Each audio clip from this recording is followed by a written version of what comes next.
할렐루야. 요새 우리 교회 그 어린아이들이 많이 있잖아요. 보면 어린아이에 대해서 예수님이 비유로 많이 들었어요. 안 좋은 거, 어린아이 신앙에서 탈피해라. 언제까지 어린아이가 될 거냐. 이런 말씀도 있지만 또 긍정적으로 어린아이의 좋은 점. 어린아이와 같지 아니하면 누구도 천국에 못 들어간다. 어린아이와 같이 그렇게 또 긍정적으로도 말씀하셨어요.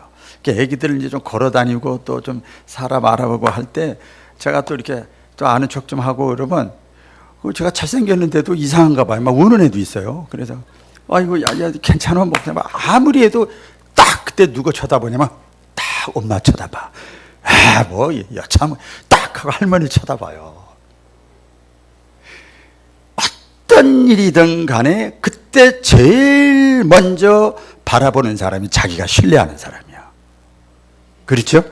자기가 신뢰하는 사람. 그러면 해코지 하는 건 아니지만 어머니 딱 보고 오케이 할아버지도 할머니가 딱 해주면 그냥 다시 더 신나가지고 여유가 있단 말이에요. 여러분 신앙생활은 예수님 바라보는 거예요. 할렐루야.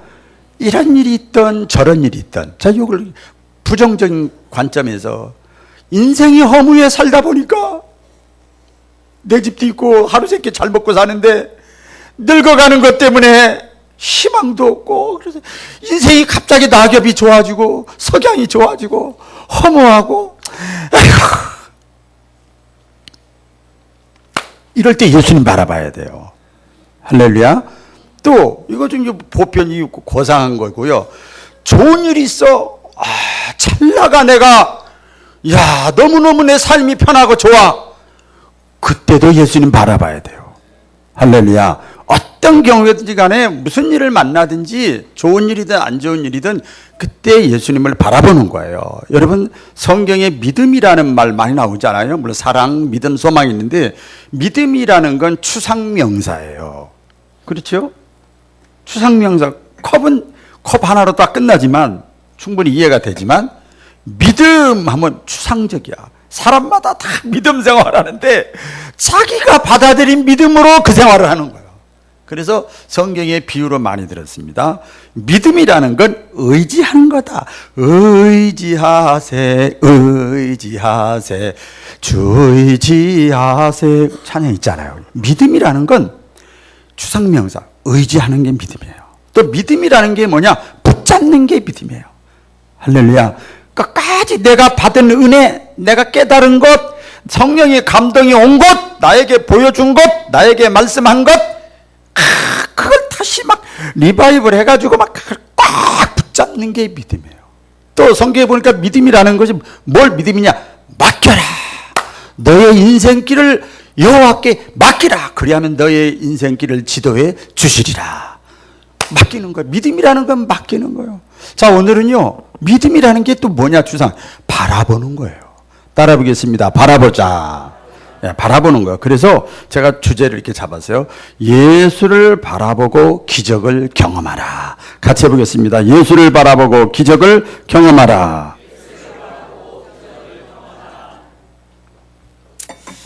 오늘 본문에 보면 예수님께서 제자 중에서 세 제자를 특별히 핵심 제자로 삼고 일을 했습니다. 베드로, 야고보, 요한. 마태복음 17장 내용인데요. 데리고 산에 올라가서 습관을 따라서 산에 올라가서 기도해서 지금은 산기도하는 분들이 별로 없어요. 옛날 제가 어릴 때 신앙생활 할 때만 해도 겨울에도 산에 가고 여름에도 산에 가고 눈 덮일 때 산에 가고 더울 때도 산에 가고 산에서 그냥 막 춥고 때로는 막 그냥 음침하고 멀리 떨어져서 막 그렇게 신앙생활 했던 사람들이 역전의 용사들이 여기저기 몇 사람 있을 거예요. 그래서 여러분 가정과 우리 교회가 이 나라 이민족이 유지되는 거예요. 할렐루야. 산기도를 참 예수님이 많이 하셨어요. 그때 베드로, 야고보, 요한을 데리고 올라가십니다. 산에 올라가서 기도합니다. 예수님이. 근데 제자들이 또 피곤하니까 이제 졸고 있었어요. 그런데 그때 어떤 현상이, 신기한 현상이 일어났는가 하면 예수님의 얼굴이 해같이 빛났어요. 그 다음에 예수님의 옷도 환하게 빛이 났어요. 이런 신기한 현상이 나타났어요. 이 예수님의 변화된 모습이 얼굴이 광채로 빛나고 옷도 빛나고 막 이랬어요. 이 예수님의 이것이 원래의 모습이에요. 원래의 모습. 본질적인 모습이 장차 하늘에 올라가서 우리를 영원히 다스릴 예수님의 모습을 산에 올라가셨을 때 갑자기 예수님의 모습이 변화가 일어난 거예요. 그런데 평상시에도 산기도 올라가셨지만 이때가 언젠가 하면 예수님이 이제 1년, 2년, 3년 다 하고 3년 동안 공생애를 육신의 몸을 입고 이 땅에 사시고 하늘나라를 소개하고 안내해주고 구원의 길을 안내해줬잖아요. 그 마지막 십자가를 지시기 전에 육신의 몸을 입고 지기 전에 이 세 제자를 데리고 산에 올라가신 거예요. 이 시기가 그런 거예요. 그리고 이 핵심적인 제자들에게 내가 누구인가를 보여주는 거예요. 보여주는 거예요. 예수님이 누구인가를 깨달아야 예수님이 십자가에 죽으시고 예수님이 다 아시니까 부활하시고 하늘로 승천하시면 이제 육신의 눈으로 예수님을 볼 수가 없잖아요. 그러면 어떻게 돼요? 믿음이 흔들리는 거예요. 믿음이 흔들릴 것 같아. 그렇죠? 그래서 예수님이 자기 자신이 어떤 존재인가를 알려주는 거예요. 육신의 눈으로 보이지 않아도 예수님이 누구인가를 확실하게 알아야 신앙이 흔들리질 않는다. 그래서 이 사건이 일어났습니다. 그때 이 예수님의 제자 중 세 사람이 이렇게 이제 눈을 뜨고 보니까 다시 또 어떤 현상이 일어나는가 하면 가운데 예수님이 있고 양쪽에 모세가 있고 이쪽에는 엘리야가 있는 거예요. 그때 당시에 여러분 예수님이 오시기 전에 구약의 인물들이 최고잖아요. 모세 하면 대단한 사람이야. 율법을 주신 분이고 모세, 그러죠? 구약을 대표하는 인물이에요.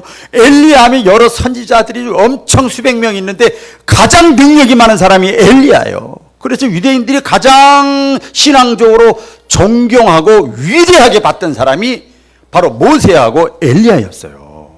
그런데 이 베드로, 야고보, 요한이 딱 이렇게 보니까 예수님이 가운데 있고 모세하고 위대한 모세하고, 여러분 잘 체크해 보세요. 예수님하고 위대한 모세하고 위대한 엘리야하고 셋이 있는 거야. 예수님하고. 좀 틀리죠? 억양이? 그래서 베드로가 탁 또 그냥 한마디 합니다. 뭐라고 해요? 예수님, 너무너무 행복합니다. 좋습니다. 그러니까 예수님을 위해서 초막 하나 짓고 모세를 위해서 초막 하나 짓고 엘리야를 위해서 초막 하나를 짓고 여기 있는 것이 너무 좋습니다. 다시 여러분 잘 보세요. 예수님하고 모세하고 엘리야하고 이 베드로가 동격으로 취급하는 거예요. 지금 동격으로 모세를 위해서, 엘리야를 위해서, 예수님 당신을 위해서 우리가 여기에 초막을 짓겠습니다. 그렇게 얘기를 해요. 모세가 얼마나 위대한데, 엘리야가 얼마나 위대한데 예수님을 거기에 비춰보는 거예요. 예수님이 3년 동안 공생애를 하시다가 한 번은 말씀하시잖아요. 역시 십자가 지시기 전에 다시 한번 자기 존재를 이렇게 저렇게 막 드러내는 거예요. 드러내는데 사람들이 나를 누구라 하더냐 그랬더니 많은 사람들이 예수님의 그 행적과 말씀과 모든 것을 보면서도 항상 엘리야라고 합니다. 선지자 중에 하나라고 합니다. 막 세례 요한이 죽었다 다시 살아났다고 합니다. 그래가지고 여러 선지자 중에 위대한 사람 가운데 하나로 예수님을 취급하고 많은 사람들이 교회에 나왔다 이 말이에요. 지금으로 따지자면. 지금도 마찬가지죠. 지금도 마찬가지. 예수님이 누구냐? 교회를 우리가 다니면서도 4대 서인 중에 하나야. 위대한 사람 중에 그 중에 하나야. 여러 종교의 교주 가운데 기독교 그분이 예수야. 동격으로 놓은 거예요. 여러분, 우리가 영화를 보면 주연이 있고 조연이 있고 엑스트라가 있잖아요. 모세하고 엘리야는 엑스트라에 불과한 거예요. 예수님 앞에서는. 믿으시기를 바랍니다. 그런데 많은 사람들이 조연을 보고 놀라고 깜짝 놀라고 기뻐하고 막 흥분다는 경우가 있어요. 주님과 늘 함께 있으면서도 이런 감동이 없다가 조연을 보고 나서 이 제자들이 감동을 합니다. 여러분, 주연을 잘 모셔야 됩니다. 우리 인생을 살아가는데 주연이 누굽니까? 자, 예수님 빼고 인간적으로 여러분의 주연이 누구예요? 내가 제일 가까이서 자주 만나는 사람이 내 주연이요. 할렐루야. 내 아내, 내 남편, 내 자녀, 내 부모, 내가 자주 보는 사람이 주연이에요. 근데 어쩌다 지나가다가 한마디 했다 거기에 쑥 마음에 뺏겨버려. 이거 바람난 거예요. 바람난 거예요. 이 제자들의 신앙이 그렇고 오늘의 우리의 신앙이 그럴 때가 많이 있습니다. 여러분, 신앙생활 하면서 가장 중요하고 소중한 것이 뭐냐? 말이 좀 어렵습니다만은 본질이에요. 본질. 따라해 보겠습니다. 본질. 네, 본질이 중요해요. 신앙의 본질을 성경에 많이 있는데 베드로 전서 1장 9절에 보면 신앙의 본질, 신앙의 목적, 신앙생활의 결국, 마지막, 그것은 곧 영혼 구원을 받음이라. 할렐루야. 영혼 구원을 받음이라. 우리가 이 땅에서 신앙생활하면서 가장 우선적으로 해야 될 것이 그래서 뭐냐 하면 내 이름이 하나님 나라의 생명책에 기록되는 거예요. 호적, 하늘나라의 호적에 기록이 되는 거예요. 예수님 당시에 12제자 말고 또 70명의 제자를 예수님이 이렇게 세웠어요. 그 70명을 이렇게 보냅니다. 아이고, 이리 가운데 양을 보내는 것 같다. 내 마음이 그렇다. 그냥 70명이 나가서 걱정 마십시오. 그래서 70명이 나가가지고 막 전도하고 복음을 전하고 기도해주고 막 그랬어요. 70명이 그렇게 하는데, 와, 이 12제자도 아니고 70명이 나가서 하는데 막 귀신 들린 사람에게 막 야단치고 기도하는데 막 물러가고 항복! 막 귀신 들린 사람이 그러는 거예요. 그러니까 너무 막 어깨가 쫙쫙 올라간 거예요. 70명이 와가지고 기분이 좋아가지고 야, 우리도 능력 있다. 그러면서 예수님께 보고를 합니다. 예수님, 우리가요 나가서 귀신 들린 사람에게 기도해주고 말만 했는데도요 우리에게 귀신들이 항복합디다. 이렇게 얘기를 했어요. 그때 예수님이 뭐라고 했는가 하면 귀신들이 너희에게 항복하는 것 때문에 너희가 기뻐하지 말고 너희의 이름이 하늘나라 생명책에 기록된 것을 더 기뻐하라. 이렇게 예수님이 말씀을 하십니다. 우리 하나님의 자녀가 되고 영혼이 구원받는 것이 가장 귀한데 우리가 신앙생활을 이렇게 하다 보면 이것을 잃어버릴 때가 있어요. 별것 아닌 것처럼 생각하다가 이제 엑스트라와 조연이 막 옵니다. 갑자기 물질의 복을 받는다든지 갑자기 명예가 생긴다든지 갑자기 내 인생에 좋은 일이 생긴다든지 그러면 예수님이 안 보이는 거예요. 갑자기.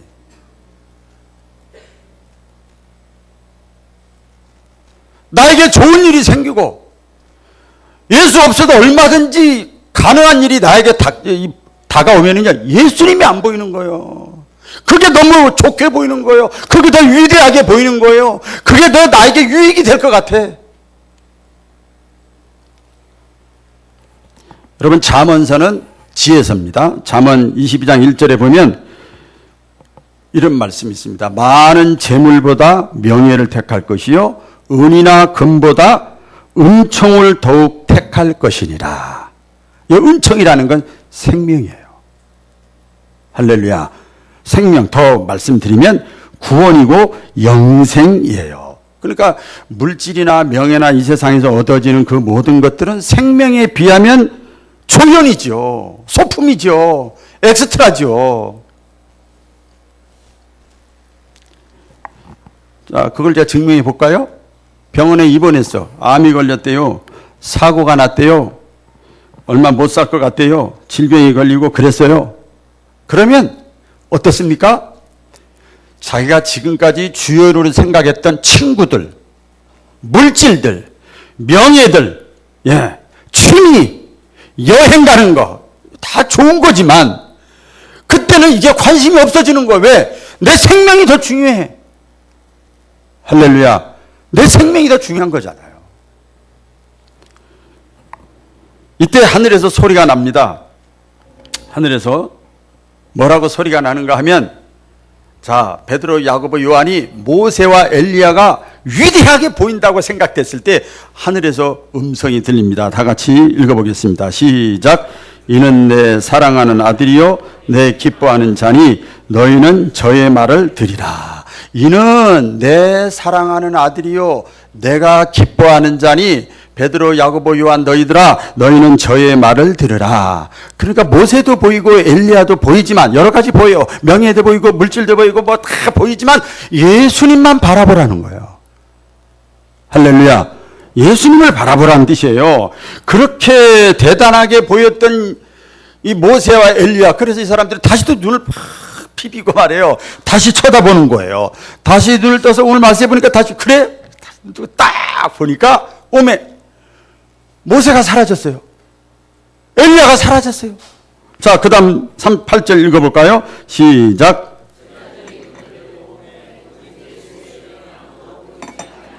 제자들이 눈을 들고 보매 오직 예수 외에는 아무것도 보이지 아니하더라. 뭔 뜻이냐면 예수님만 바라보라는 뜻이에요. 할렐루야. 예수님만 바라보라. 당장 눈에 보이는 것 때문에, 당장 나에게 유익이 되는 이해관계 때문에 예수님을 등한시하지 않는 저와 여러분들 되기를 주 이름으로 축원합니다. 구약에 보면 많이 있지만 에서와 야곱 얘기가 나와요. 그렇죠? 밖에서 열심히 일을 하고 형 에서가 집에 왔어요. 근데 배가 고픈데 그 어머니가 에서에게 작전을 짜가지고 야, 네 형이 와가지고 이제 배가 고플 텐데 자, 네가 팥죽 한번 갖고 있어라. 그러니까 이 형 에서가 와가지고 딱 보니까 동생이 맛있는 팥죽을 갖고 있어요. 야, 그 나에게 좀 줘라. 그랬더니 야곱이 어머니의 말을 들었지만은 얘기하는 거예요. 내가 줄 테니까 내가 동생이고 형이 장자잖아, 장남이잖아. 그러니까 형의 장자의 축복을 나에게 줘. 그러면 팥죽 내가 줄게. 그 내용 아시죠? 그랬어요. 그랬더니 에서가 뭐라 그럽니까? 아니 뭐 장자권이 뭐 대수의 눈에 보이지도 않는데 팥죽 지금 당장 배가 고픈데. 그래 너 가져. 네가 형 해. 네가 장자권 축복 네가 다 받아. 그리고 에서가 팥죽을 주고 장자권을 얻었습니다. 당장 눈에 보이는 것이 크게 보이고 나에게 굉장히 유익될 것 같지만 여러분 그런 상황 속에서도 예수님을 바라보시기를 주의 이름으로 축원합니다. 예수님을 바라보는 거예요. 여러분 아시잖아요. 어린아이들은 뭘 좋아해요? 수표 좋아해요? 애기들 수표 좋아해요? 안 좋아해요. 신용카드 좋아해요? 안 좋아해요. 필요 없어요. 사탕을 좋아해요. 장난감을 좋아해요. 수표 몇억 원짜리 수표 갖다 줘도 그들에겐 관심이 없어요. 진짜 어리석어요. 어리석죠. 그러나 어른이 되면 뭐가 필요해요? 장난감이나 사탕이 필요한 게 아니라 용돈을 원합니다. 그 다음부터. 왜? 돈이 생기면 장난감도 사고 사탕도 살 수 있잖아요. 우리가 신앙생활을 이렇게 할 때가 많아요. 다른 것들 때문에 아까 보이는 것들 당장 이해관계가 나에게 다가오는 것들 때문에 내가 예수님을 바라보는 것이 흐려지고 방해가 되지 않기를 주의 이름으로 축원합니다. 이런 작은 글을 자꾸 예수님을 바라보지 않고 이 눈에 보이는 것을 자꾸 예수님보다 더 크게 보고 막 와 닿으면은요 작은 일 때문에 시험에 들고 낙심하고 좌절하고 신앙이 나태해지고 뒤로 후퇴하고 흔들리고 갈등하고 방황하고 의심하게 됩니다. 소탐대실이라는 거 있죠. 소탐대실. 제가 잘은 못 뜨지만 바둑을 옛날에도만 뒀어요. 바둑 두는데요. 바둑 고수들은요. 딱 봐가지고 그냥 들으세요. 열이면 내가 5개를 잡아먹으라고 줘요. 5개를. 안 잡아먹을 것처럼 아이고 나 살아야 되는데 5개. 그러면 저기서 좋아가지고 5개를 잡으려고 그래요. 그러면 딱 봐가지고 5개를 주고 나는 어떻게 해야 되냐. 100개가 아니라 나는 6개만 이익이 되면 돼. 굳이 많이 할 거 없어요. 그래서 못 이기는 척 잡히는 척해요. 막 도망가다가 잡히는 척하면 5개를 잡혀줘. 5개 먹어. 그리고 나서 자기는 6개, 7개, 5개 이상의 유익을 얻는 거예요. 근데 하수들은요, 하수들은요, 당장 눈앞에 있는 거 그거 잡아먹으려고 그러는 거예요. 그러니까 하수죠. 여러분, 신앙생활도 역시 마찬가지입니다. 우리 신앙의 참 모습이 어떤 것인가 우리 잘 아는 내용인데요. 한번 제가 강의를 해보도록 하겠습니다. 우리 신앙의 선배들은 어떻게 신앙생활을 했는가. 히브리서 12장 1, 2절 다 같이 한번 읽어보겠습니다. 시작.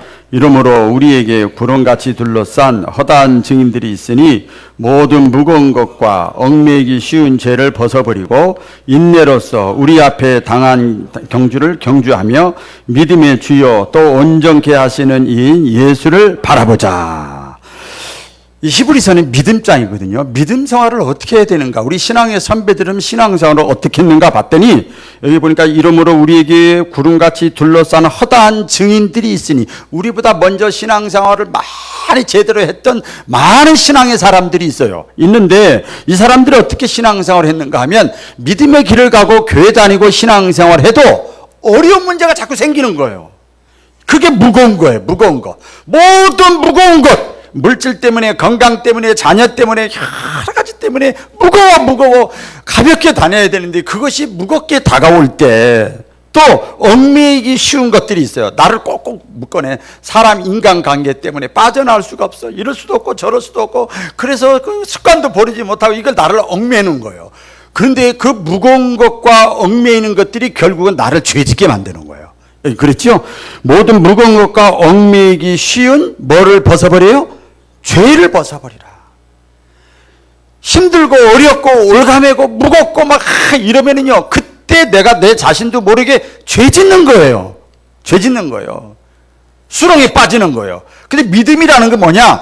그럴 때 죄를 짓고 내가 막 또 죄 짓고 내가 오늘 주일날 교회 나왔는데 내가 무슨 집사야, 내가 무슨 권사야, 내가 무슨 난 너무 별볼 일 없는 사람이야. 그래도 여러분 이 자리에 나와서 그것을 벗어버리는 거예요. 할렐루야. 그걸 벗어버리고 그 다음에 벗어버리면 포기하고 그런 게 아니라 인내를 가져. 인내. 끝까지 따라해보겠습니다. 인내가 필요하다. 인내가 필요합니다. 인내를 가지고 그냥 참으면 안 돼. 어떻게 해야 되는가 하면 여러분이가 신앙생활하면서 예수 믿는 순간에 우리는 100m든지 200m든지 400m든지 1000m든지 마라톤이든지 출발선에서 예수 믿는 순간에 우리는 이미 여기 땅 하고 출발한 사람들이에요. 믿으시기 바랍니다. 내가 원틀 원치 않든 어떤 사람은 뭐 시속 30km로 가는 사람이 있고 어떤 사람은 시속 2, 3km로 천천히 가는 사람이 있어요. 내가 원튼 원치 않든 우리는 이미 달리기 여기 땅하고 출발한 사람들이에요. 그래서 믿음의 경주를 경주하며 인내를 가지고 경주하면서 뭐라 그래요? 믿음의 주여 온전케 하시는 이인 예수를 바라보자. 할렐루야. 그냥 참으면 안 돼요. 그냥 달리면 안 돼요. 그냥 죄 문제 그냥 벗어버리면 안 돼요. 그때마다 무슨 일이 있을 때마다 예수님을 바라보는 거예요. 예수님을 바라보는 거예요. 여러분, 교회에서 우리가 교회에 왔으니까 교회로 한번 예를 들어봅시다. 교회에서 우리가 기도하고 찬양하고 말씀 듣고 성도의 교제를 나누고 봉사하고 예물 드리고 하는 모든 행위, 내가 참고 먼저 손 내밀고 화목하고 이런 모든 것들이 있잖아요. 모든 교회의 예배 행위, 신앙생활의 행위는 뭔가 하면 예수님을 보여주는 거예요. 할렐루야. 먼저 믿은 사람은 나중 믿은 사람에게, 믿음이 괜찮은 사람은 믿음이 덜 괜찮은 사람에게 예수님을 보여주는 거고, 예수님을 소개하는 거고, 예수님을 안내하는 거고, 예수님을 저 사람도 나도 바라보는 거예요. 찬양할 때 여러분 딴 생각하면 안 돼. 예수님 바라봐야 되고, 찬양할 때 예수님 바라봐야 돼요. 말씀 들을 때 예수님 안내해 주는 겁니다. 신자의, 오늘날 기독교 신자의 위기라고 그럴까? 신앙생활의 위기가 뭔가 하면 아까 말씀드린 대로 눈에 보이고 피부에 와닿는 것 때문에 예수님이 흐려지는 거예요. 그게 물질이고 세상 유행이고 사람이고 관계고 명예고 쾌락이고 욕심이고 불법이고 이런 것들 때문에 예수님이 안 보여요. 그 예수님이 주연인데 조용같이 엑스트라같이 느껴지는 거예요.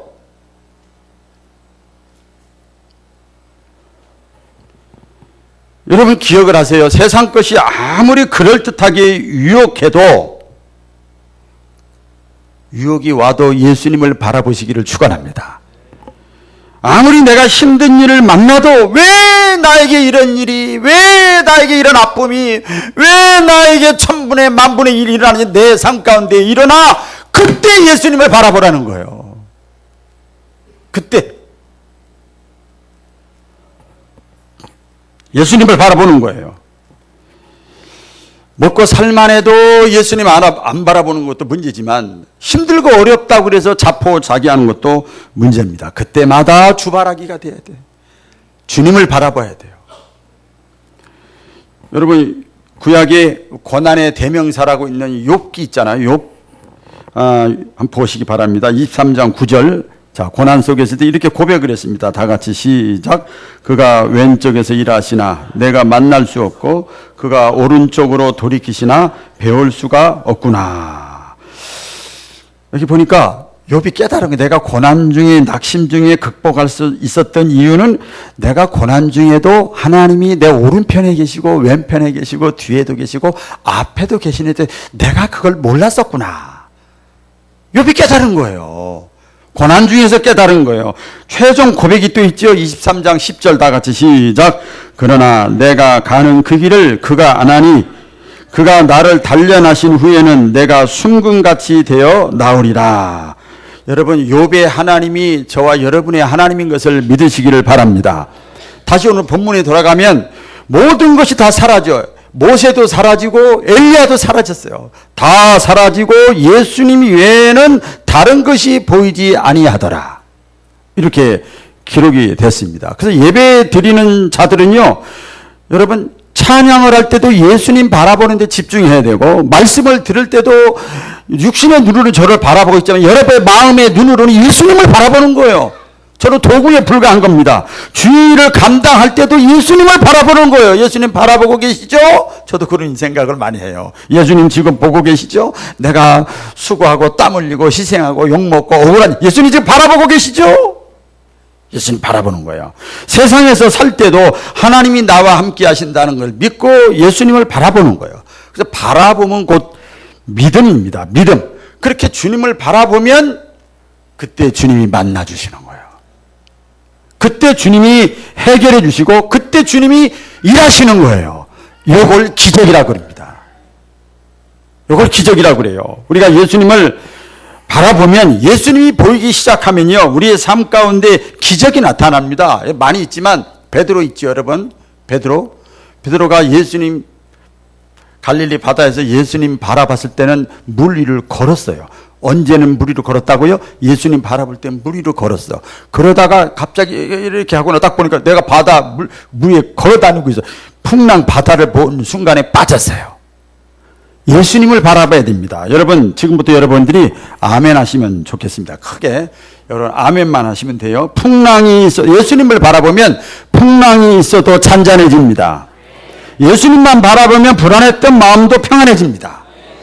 예수님만 바라보면 어둡던 것이 밝아집니다. 예수님만 바라보면 미련한 사람이 지혜롭게 됩니다. 더 크게 예수님만 바라보면 분쟁과 싸움이 있던 곳에 평화가 생깁니다. 예수님을 바라보면 원망과 불평이 있는 곳에도 감사와 찬양이 생깁니다. 예수님을 바라보면 어떤 경우에도 시험에 들지 않습니다. 예수님을 바라보면 슬픔과 낙심이 있는 곳에 기쁨이 용솟아오릅니다. 예수님을 바라보면 어떤 경우에도 참고 인내할 수 있습니다. 예수님을 바라보면 고난 중에도 이길 수 있는 힘을 주십니다. 예수님을 바라보면 내가 이해가 안 되는 문제가 있어도 깨닫게 하십니다. 예수님을 바라보면 이전에 좋던 것, 매력적으로 보였던 것, 세상적으로 대단하게 보였던 것, 예수님을 바라보면 그것이 무가치하게 느껴집니다. 예수님을 바라보면 세상 풍조에 끌려가던 사람들이 세상을 이끌어가는 주인공들로 변화됩니다. 마지막입니다. 예수님을 바라보면 내 생각보다 내 예상보다도 내 계획보다도 더 좋게 하시는 하나님을 경험하게 됩니다. 이것이 기적입니다. 할렐루야. 어떤 경우에도 예수님을 바라보셔서 승리하시기를, 기적의 주인공 되시기를 주의 이름으로 축원합니다. 우리 찬양을 하겠습니다. 악보를 한번 띄워주시기 바랍니다.